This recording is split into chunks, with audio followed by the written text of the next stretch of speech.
Hi hello నమస్తే friends. ఇప్పుడు మనం చూస్తున్న ఈ విజువల్స్ అన్నీ చైనాకి సంబంధించినవి. చైనాలో చాలా నగరాల్లో నీళ్ళలో మునిగిపోయాయండి. విపరీతమైన గాలులు, ఆ గాలులకి మనుషులు సైతము గాల్లో లేచి పడుతున్నారండి. అంతేకాదు రెయిన్ ఫ్లడ్స్ అండి, మొత్తం నగరాన్ని తుడిచిపెట్టేసింది. ఎన్నో ఇల్లులు, కార్లు రోడ్ల మీద నుంచి కొట్టుకుపోతున్నాయి. మీరు చూడొచ్చు. అసలు అది ఇల్లా లేకపోతే చెరువా, అసలు లేకపోతే ఇంకేమన్నా కాలువనా అర్థం కావట్లేదు. ఇళ్లలోకి సైతం వాటర్ వచ్చాయి. ఎక్కడా ఉండలేని పరిస్థితి. బ్రిడ్జిలు చూస్తుంటే ఆ బ్రిడ్జిలా లేకపోతే వాటర్ ఫాల్స్ అనే క్వశ్చన్ మార్క్ అండి. ఇళ్లలోకి వాటర్ కారుతున్నాయి, మీరు చూడొచ్చు. ఇంతటి ప్రకృతి విలయ తాండవం చైనాలో ఎందుకు చేస్తుంది? చాలామందికి క్వశ్చన్ మార్క్. ఎందుకంటే ప్రపంచానికి నీతులు చెప్పే చైనా అసలు ఏం చేస్తుంది? ప్రపంచంలోకెల్లా అత్యధికమైన డ్యామ్స్ ఉన్నాయి చైనాలోనే. ప్రపంచం మొత్తం ఒకవైపు, చైనా ఒక్కడొక వైపు. 98,000 డ్యామ్స్ కట్టింది చైనా. అంతేకాకుండా ఇప్పుడు అరుణాచల్లో కూడా ఒక పెద్ద డ్యామ్ కట్టడానికి ప్లాన్ చేస్తుంది ఇల్లీగల్గా. 3 జార్జెస్ డ్యామ్, ఇది ప్రపంచంలోకెల్లా అతిపెద్ద డ్యాము. ఈ డ్యామ్ కట్టడం వల్ల గ్లోబ్ యొక్క, మన ఎర్త్ రొటేషన్ యొక్క స్పీడే చేంజ్ అయిందంటే మీరు అర్థం చేసుకోవచ్చు. ఇది చాలా డేంజరస్ డ్యామ్ అండి. ఈ డ్యామ్ గేట్లు కూడా వీళ్ళు ఎత్తివేయడం జరిగింది. మీరు డ్యామ్స్ అని ఎందుకు కొడుతున్నారని మీరు క్వశ్చన్ చేస్తే మెయిన్ రీజన్ వీళ్ళు చెప్పేది హైడ్రో ఎలక్ట్రిసిటీ, ఇంకా అది కాకుండా ఫ్లడ్ కంట్రోల్ కోసం అని చెప్పి. వీళ్ళు ఎక్కడ ఫ్లడ్ కంట్రోల్ చేయగలిగారు? చేయలేకపోయారు. మీరు చూడండి, అసలు బ్రిడ్జులా రోడ్లా ఏం అర్థం కావట్లేదు. మనుషులు పీకల లోతు నీళ్ళల్లో ఉండిపోయారు. ఎటు వెళ్ళాలో తెలియని పరిస్థితిలో ఇప్పుడు చైనా ఉంది. ఈ 98,000 డ్యామ్స్లో 22,000 డ్యామ్స్ ఆల్మోస్ట్ 50 మీటర్స్ హైలో ఉంటాయి. The height of this dams. అంటే మీరు చైనా యొక్క స్థితిని అర్థం చేసుకోండి. ఇన్ని డ్యామ్స్ కట్టి కంట్రోల్ చేయగలిగిందా చైనా అంటే మీ కంటి ముంగడ కనిపిస్తుంది. ప్రకృతిని ఇష్టం వచ్చినట్టు నాశనం చేసింది. మినరల్స్ కోసం, రేర్ ఎర్త్ మెటల్ కోసం ప్రపంచానికి మొత్తం రా మెటీరియల్ సప్లై చేస్తున్న చైనా పొజిషన్ ఇది. డిఫారెస్టేషన్ చేసింది. చెరువులను సైతం పక్కన పెట్టేసింది. పెద్ద పెద్ద డ్యామ్లు కట్టేసింది. వాటర్ని ఆపేసింది. మనం ఎన్ని తప్పులన్నా చేయొచ్చండి, చూస్తూ ఊకుంటుంది కదా మనం అనుకుంటే. ఒక్కసారి ప్రకృతి విలయం తాండవం చేసిందంటే దాన్ని తట్టుకోవడం ఎవరి వల్ల కాదు. ఇప్పటికైనా చైనా కానీ మనం కానీ అందరం కళ్ళు తెరిచి పొల్యూషన్ కంట్రోల్ చేసి, డిఫారెస్టేషన్ కానీ డెవలప్మెంట్ పేరుతోటి మనమే నాశనం చేసుకుంటున్నాం. సో ఒక్కసారి ఆలోచించండి ఫ్రెండ్స్.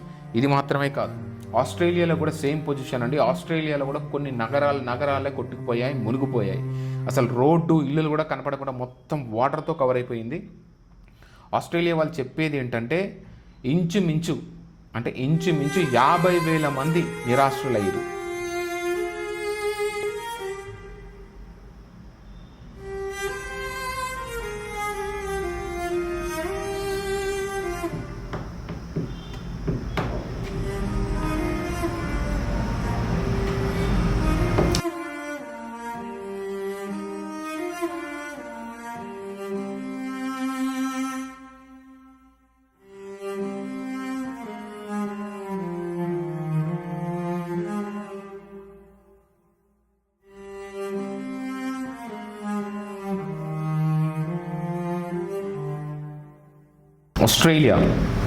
ఆస్ట్రేలియాలో కూడా సేమ్ ఇంచుమించు ఇదే పొజిషన్ అండి.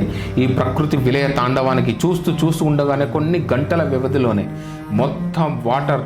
అసలు మీరు చూడొచ్చండి, రైల్వే ట్రాక్ లాంటి ఒక ప్లేస్ ఉంది. ఈ రైల్వే ట్రాక్ లాంటి ప్లేసెస్లో మీరు చూస్తుండగానే కొన్ని గంటల వ్యవధిలోనే మొత్తం చెరువులు తలపించేలాగా వాటర్ మొత్తం ఫిల్ అయిపోతుంది. అసలు గ్రౌండ్ ఎక్కడుంది, ఇల్లు ఎక్కడుంది, రోడ్ ఎక్కడుంది అని తెలియలేని పొజిషన్ అండి. వై? బికాస్ ఆస్ట్రేలియాలో కూడా చాలా డిఫారెస్టేషన్ జరుగుతుందండి. డెవలప్మెంట్ పేరుతోటి అడవులను నరికి వేయడం జరుగుతుంది ఇండస్ట్రీలు స్థాపించడం కోసం. డెవలప్మెంట్ పేరుతోటి మనం చేస్తున్నది ఏంటి? ప్రకృతి కోపం వస్తే విలతాండం చేస్తే ఇగో ఇలాగే ఉంటుంది. ఇంచుమించు 50,000 మంది ఐసోలేట్ అయ్యారంట. ఎన్నో వేల మంది ఇప్పుడు ఇల్లును కోల్పోయారు. ఈ ఫ్లడ్స్ అయిపోయిన తర్వాత వాళ్ళ పరిస్థితి ఏంటి? వాళ్ళు ఎక్కడుంటారు? ఇల్లులన్నీ కొట్టుకుపోతున్నాయి, కార్లతో సహా. అసలు డ్యామ్ వాటర్లు ఎత్తేన అవసరం లేదు, ఎత్తేపోతే మొత్తం కూలిపోయే పరిస్థితి. సో డ్యామ్ వాటర్ని ఎత్తేస్తున్నారు. చెరువులు అన్నీ నిండిపోయి మొత్తం ఇళ్ళ మీదకి వచ్చేస్తున్నాయి. ఇది పొజిషన్. ఒకవేళ రెస్క్యూ చేయాలంటే రోడ్వేస్లో రైల్వేస్లో వెళ్ళలేని పరిస్థితి. ఖచ్చితంగా హెలికాప్టర్స్ యూజ్ చేసి సేవ్ చేయాల్సిన పొజిషన్. ఇలా వీళ్ళు ఎంతమందిని సేవ్ చేయగలుగుతారు? వీళ్ళ గణాంకాలు ఎంతవరకు కరెక్ట్? వీళ్ళు చెప్తుందేమో 50,000, ఇంకా చాలామంది ఎక్కువ మంది ఉండే అవకాశం ఉంది. వీళ్ళు చూస్తే అర్థమవుతుంది. ఆస్ట్రేలియాలో చాలా నగరాల పరిస్థితి ఇదే అనుకుంటా నాకు తెలిసి. ఇది స్టార్టింగేనా అని అనిపిస్తుంది. ఎందుకు? బికాస్ ఇంకా ప్రపంచంలో ఎక్కడ చూసినా ఇలాంటి ప్రకృతి విపత్తులు, ఎర్త్క్వేక్స్ కావచ్చు, లేకపోతే ఫ్లడ్స్ కావచ్చు, సైక్లోన్స్ కావచ్చు, ఇలా ఎన్నెన్నో వచ్చి ఆగమాగం చేస్తుంది. దీనికి కారణం రేర్ ఎర్త్ మెటల్ అని, మినరల్స్ అని, రా మెటీరియల్స్ అని, భూమిని మొత్తం కొట్టేస్తున్నాము, డిఫారెస్టేషన్ చేసేస్తున్నాము. వాటర్కి ఎక్కడైనా నిలువ ఉండే ప్లేసే లేకుండా చేయడమే దీనికి కారణం. మొత్తం వాటర్ని ఎక్కడికక్కడ అష్టదిగ్బంధనం అని చెప్పేసి చేసేస్తే ప్రకృతికి కోపం వస్తుంది. వస్తే ఇది పరిస్థితి. నేను ఎందుకు ఇంత ఆవేశంగా మాట్లాడాల్సి వస్తుంది అంటే బికాస్ నేను అందరికీ కావాల్సింది డెవలప్మెంట్ అంటే ఇల్లు కట్టుకోవాలంటే డిఫారెస్టేషన్ చేయడం, ఇండస్ట్రియల్ డెవలప్మెంట్ చేయడము, ఇవన్నీ కావాలంటే ఏం కావాలి? ల్యాండ్ కావాలంటే చెట్లు కొట్టేయాలి, మినరల్స్ కావాలంటే భూమిని తవ్వేయాలి. ఇదంతా అయిపోయిన తర్వాత అడ్డుకట్టలు కట్టేయాలి, సిమెంట్ రోడ్లు వేసేసేయాలి, వాటర్ ఎట్టుకోకుండా ఆపేయాలి. So what next? ఇలాంటి ఫ్లడ్సే మనకి ఎదురవుతాయి. అంటార్క్టికా లాంటి కాంటినెంట్లో కూడా ఏదో రేర్ ఎర్త్ మెటల్స్ అవి ఉన్నాయని చెప్పేసి ప్రపంచ దేశాలన్నీ వాటి మీద కన్నేసింది. సో అది దాన్ని కూడా ఏదో రోజు ఖతం చేసే పడుతున్నది. బట్ సైంటిస్టులు చెప్పే ఇన్ఫర్మేషన్ ఏంటో మీకు ఒక్కసారి చెప్తున్నా, వినండి. అంటార్క్టికా కాంటినెంట్ ఏదైతే ఉందో అక్కడ ఐస్ అంతా బర్న్ అయిపోతుంది, మెల్ట్ అయిపోతుంది.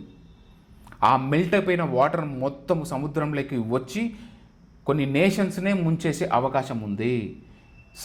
సైంటిస్టులు చెప్పిన లెక్క ప్రకారము కొన్ని దేశంలో మాయమయ్యే అవకాశం ఉంది. ఎందుకంటే అంటార్క్టికాలో ఉన్న ఐస్ అంతా కరిగిపోయి వాటర్ లాగా ఫ్లో అవుతుంది సముద్రంలోకి. ఇది చాలా పెద్ద విపత్తు. కంట్రీస్ అన్నీ మినరల్స్ కోసం ఆ దేశం మీద ఈ దేశం మీద యుద్ధం వేసి పొల్యూషన్ మొత్తం పెంచుతున్నారు, కానీ ఇది మాత్రం చూడట్లేదు. మీకు ఎగ్జాంపుల్ విజువల్స్ చూడొచ్చు. ఒకప్పుడు అంటార్క్టికా ఎలా ఉందో ఇప్పుడు ఎలా ఉందో. మొత్తం కరిగిపోయి మొత్తం ల్యాండ్ బయటకు వస్తుంది. కొన్ని నేషన్సే మునిగిపోయే అవకాశం ఉన్నాయి ఫ్రెండ్స్. సో ఇది థ్యాంక్ యూ సో మచ్. మీకు అవేర్నెస్ కోసం ఈ వీడియో చేయడం జరిగింది. ఈ వీడియో కనుక మీకు నచ్చినట్టయితే ప్లీజ్ దయచేసి వీడియోని షేర్ చేయండి. Thank you so much friends.